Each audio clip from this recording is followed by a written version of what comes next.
Hello friends, Joe சமையல் இன்னைக்கு ஒரு டிஃப்ரெண்ட்டான மத்தி மீன் குழம்பு எப்படி பண்ணலான்னு பார்க்கலாம். அதாவது சால மீன். நம்ம ஊர்ல இது சால மீன் சொல்லுவோம். கேரளால மத்தி மீன் சொல்லுவாங்க. இது வந்து ஒரு டிஃப்ரெண்ட்டான டேஸ்ட்ல ரொம்ப நல்லா இருந்துச்சு. இந்த மீன் குழம்பு கேரளா அண்ட் நம்ம ஊர் ஸ்டைல்ல சேர்த்து பண்ணியிருக்கேன். மிக்ஸ் பண்ணி ரொம்ப நல்லா இருந்துச்சு. ஒருக்கா ட்ரை பண்ணி ரொம்ப நல்லா இருந்தது. அதனால இன்னைக்கு அத உங்ககிட்ட ஷேர் பண்ணிக்கிறேன். மீன் நல்லா க்ளீன் பண்ணியாச்சு. இதுக்கு வந்து ஒரு கடாயில வந்து கொஞ்சமா எண்ணெய் சேர்த்துட்டு கொஞ்சம் ஜீரகம் 1 டீஸ்பூன் அளவுக்கு சேர்த்துக்கோங்க. ஒரு 10, 15 சின்ன வெங்காயம் சேர்த்து வதக்கிக்கோங்க.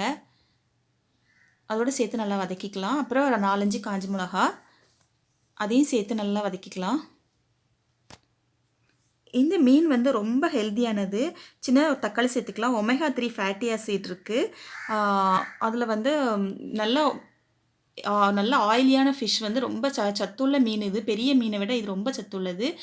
இந்த மீன் குழம்பு பண்ணுறதுக்கு நான் வந்து கேரளா புளி, அதான் அந்த குடம்புளின்னு சொல்லுவேன் இல்லையா, அது எடுத்து வச்சுருக்கேன்.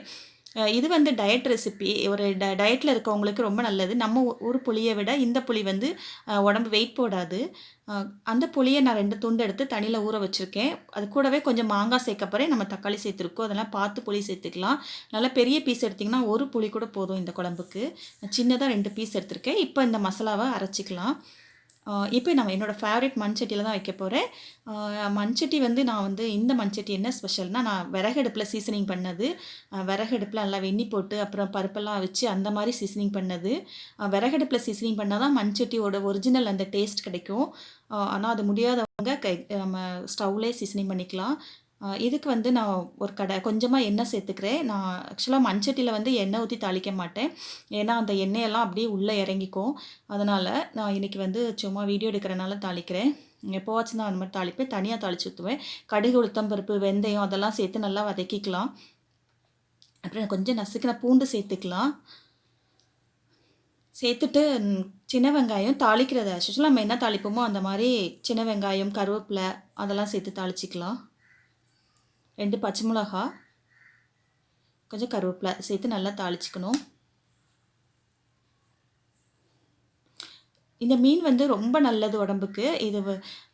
இது வந்து நான் வந்து ஃப்ரை பண்ணினேன்னா அப்படியே முள்ளோடையே சாப்பிட்டுடுவேன். அப்படி கால்சியம் சத்து கம்மியாக இருக்கிறவங்க இந்த மீனை ஃப்ரை பண்ணி முள்ளோடு சாப்பிட்டுட்டோம்னாலே நமக்கு நல்ல கால்சியம் சத்து கிடைக்கும். இப்போ நம்ம அந்த அரைச்சி வச்சுருக்க மசாலாவை இதோட சேர்த்து வதக்கிக்கலாம். அதுக்கப்புறம் ஒரு 3 டேபிள் ஸ்பூன் அளவுக்கு குழம்பு மிளகாய்த்தூள் அது சேர்த்து நல்லா கலந்துக்கலாம். இது வந்து நான் வீட்டிலே அரைச்சேன். நான் ஏற்கனவே இந்த வீடியோ அப்லோட் பண்ணியிருக்கேன். குழம்பு மசாலாத்தூள் இதிலே சில்லி பவுடர்லாம் இருக்குது, மஞ்சத்தூளும் இருக்குது. அதனால் அதெல்லாம் எதுவுமே சேர்க்கலை. கொஞ்சம் காரம் கம்மியாக இருந்துச்சுன்னா நீங்கள் சில்லி பவுடர் சேர்த்துக்கோங்க. அப்புறம் கொஞ்சம் தண்ணி விட்டு சேர்த்துக்கலாம். இப்போ இந்த புளியை சேர்த்துக்கலாம்.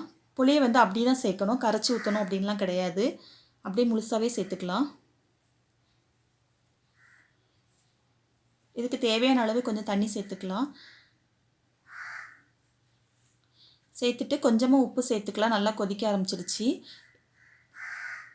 இப்போ நல்லா கொதிக்க ஆரம்பிச்சிருச்சு. மாங்காய் சேர்த்துக்கலாம்.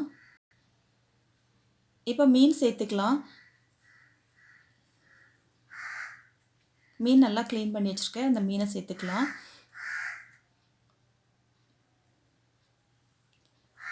இந்த மீன் வந்து ரொம்ப நல்லது நம்ம உடம்புக்கு.